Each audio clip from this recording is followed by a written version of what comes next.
Hormuz প্রণালীতে আটকে পড়া বাংলাদেশের ৬টি জাহাজ পার হওয়ার অনুমতি দিয়েছে ইরানের নিরাপত্তা কাউন্সিল। বুধবার ঢাকায় নিযুক্ত ইরানের রাষ্ট্রদূত জলিল রহিমি জাহানাবাদী এ তথ্য জানান। বাংলাদেশের একমাত্র স্মার্ট সিটি বসুন্ধরা এখন আরও নিরাপদ, আধুনিকতায় আরও এক ধাপ এগিয়ে।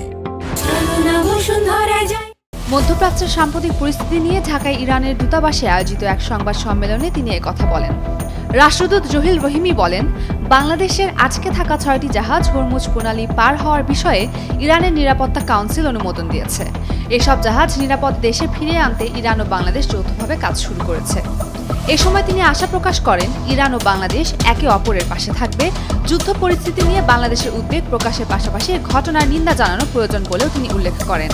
রাষ্ট্রদূত আরও জানান, বাংলাদেশিদের ফেরত আনতে সহযোগিতা করায় ইরানের পররাষ্ট্রমন্ত্রীকে ধন্যবাদ জানিয়ে চিঠি দিয়েছেন বাংলাদেশের পররাষ্ট্রমন্ত্রী। রুম্মান ক্রান্তি, ডেইলি সান।